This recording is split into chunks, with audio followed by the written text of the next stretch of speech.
La plupart des gens présument que la Bible a beaucoup à dire sur la souillure des hommes. Et c'est vrai. C'est aussi vrai que le vocabulaire biblique sur le sujet semble étrange à notre époque où les gens ne sont pas familiers des mots comme péché, iniquité ou transgression. Ainsi, le point de vue de la Bible sur la condition humaine est souvent ignoré ou qualifié de vieux et de dépassé. C'est assez regrettable, car par ces mots, les auteurs bibliques proposent un examen profond de la nature humaine. Le péché renvoie à l'échec moral et la transgression décrit la confiance brisée avec les autres. Quant à l'iniquité, c'est un terme que plus personne n'utilise. Mais quel usage fait-on de ce mot ?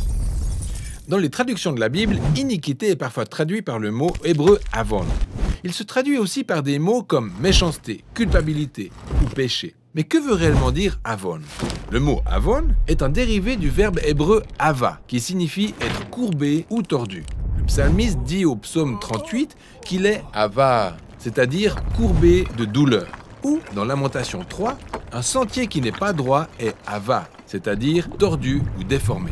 Les poètes de la Bible se sont donc inspirés de cette image décrivant quelque chose de tordu, pour créer une métaphore illustrant bien le comportement des gens. Comme Jérémie qui a dit que les enfants d'Israël ont ava leur voix en violant leur alliance avec Dieu et en adorant les idoles. Ou, dans le livre de Job, celui qui a une défaillance morale est quelqu'un qui ava ce qui est droit.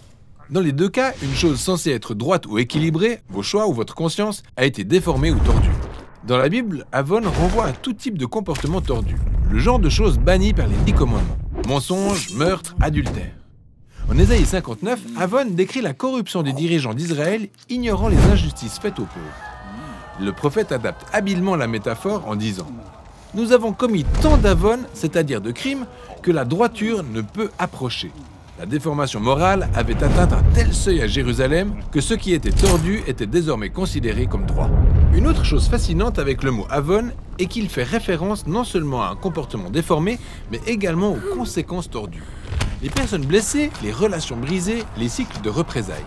Cette idée apparaît dans la Bible avec le mot punir, qui en hébreu biblique signifie renvoyer à quelqu'un son propre avon. En d'autres termes, lui faire subir les conséquences de ses choix tortueux. C'est ce que le prophète Jérémie a affirmé concernant les Babyloniens qui étaient en train de détruire les autres nations. Car un jour, ces mêmes nations les détruiraient à leur tour. Ainsi, le châtiment divin pour Babylone serait de vivre dans ce monde défiguré qu'il a lui-même créé. C'est en fait le principal moyen par lequel les auteurs bibliques décrivent la réponse de Dieu à l'avon humain. Laisser les gens subir les conséquences tortueuses de leurs choix. Tel est le sens de la très courante expression biblique « porter son iniquité » ou en hébreu « se charger de son avon ». Dieu donne aux gens l'occasion de subir dignement les conséquences de leurs mauvaises décisions.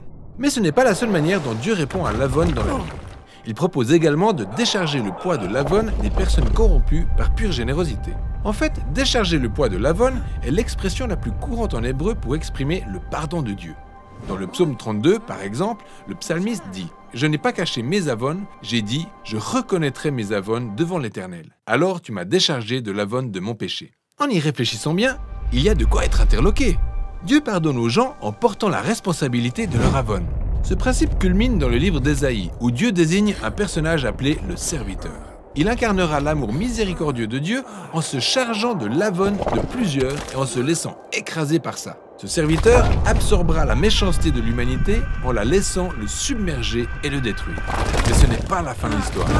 Le serviteur prendra la mort à contre-pied et émergera, vivant, afin de donner sa vie aux autres. Dans le Nouveau Testament, les apôtres développent cette idée en utilisant le terme grec anomia, qui revêt le même sens.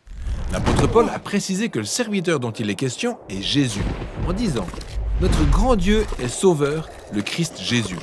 Il s'est donné lui-même pour nous, afin de nous racheter de toute anomia et de se faire un peuple qui lui appartienne, purifié par lui. » Et ainsi, toute l'histoire biblique parle du désir de Dieu de prendre les hommes tortueux avec le monde déformé que nous avons engendré afin de restaurer toutes choses. Par Jésus, Dieu nous invite à redevenir des hommes pleinement restaurés, des personnes capables de marcher dans la droiture avec Dieu et les uns avec les autres. Et c'est ça l'histoire autour du mot biblique « iniquité ».